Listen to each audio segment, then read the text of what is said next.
Take a dollar bill, or a euro, or a yen. Strip away the government logos and the serial numbers. You are left with about 3 cents worth of a cotton and linen blend. It can be shredded by hand, it dissolves in the wash.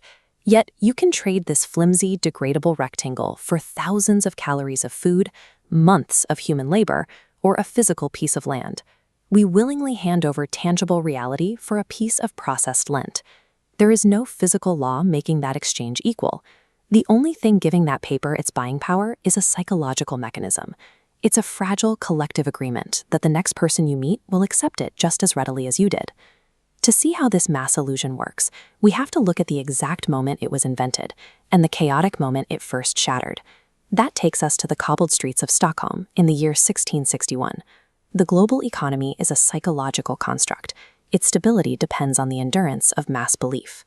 In the 17th century, Sweden was an aggressive, expanding empire, possessing military might and vast resources. But their domestic commerce was paralyzed by a massive logistical flaw. Unlike the rest of Europe, which traded in relatively lightweight gold and silver, Sweden backed and minted its currency in pure copper. Because copper is so cheap, making a coin with any real purchasing power required an absurd amount of metal. The largest of these copper plate coins weighed almost 20 kilograms or 44 pounds. Simply buying a single week's worth of supplies required merchants to haul their cash around in horse-drawn wagons. In 1656, an ambitious financier named Johan Palmstruch approached the Swedish crown. He pitched a solution to this heavy metal bottleneck, a new institution called Stockholm Banco. When an economy faces extreme physical friction, it forces radical, untested technological innovation just to keep trade moving. Palmstruch offered a remarkably elegant fix. Citizens could drag their cripplingly heavy copper plates into a secure vault.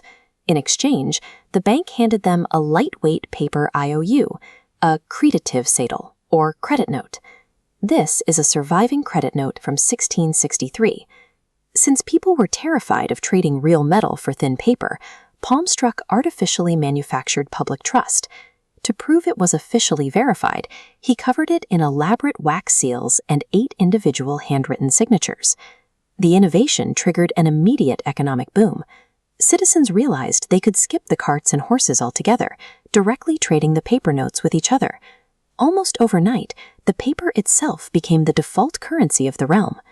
This diagram illustrates Palmstruch's fatal realization. With the physical copper blocks sitting untouched in the vault and the paper notes circulating in the streets, nobody was actually checking the physical balance.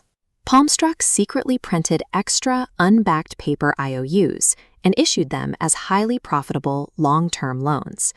By flooding the market with this new paper without adding any new copper to the vault, he began to silently dilute the purchasing power of the currency. Soon, the public noticed the oversupply. Panic set in. In 1664, everyone rushed to the bank simultaneously to reclaim their heavy copper, triggering Europe's first modern bank run. The vault quickly drained to zero, leaving thousands holding unsupported, worthless paper. Stockholm's Banco collapsed into bankruptcy. Palmstruch was hauled into court, blamed for the economic failure, and sentenced to death. A fiat currency, money declared legal tender by decree, completely disconnected from a physical commodity, works perfectly. It facilitates trade and builds empires, right up until the exact second the public stops believing in it. Following the crash, the Swedish government faced a dilemma. They had seen that paper money was vastly superior for trade, but Palmstruch proved a private citizen could never be trusted to control the nation's money supply. In 1668, the Swedish Parliament took permanent control of the currency.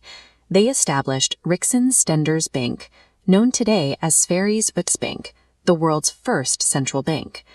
This institution carried a highly specific historical mandate. Its sole purpose was to artificially maintain the value of money through strict state oversight and stability, guaranteeing a Palmstruch scenario would never happen again. This is a historical royal decree from 1747, and it shows the extreme lengths early states went to in order to protect this fragile new public trust. The dense state typography specifically outlines the ultimate penalty, death, for anyone caught forging banknotes. In the centuries following the Swedish experiment, the world's major economies gradually moved away from gold and silver reserves.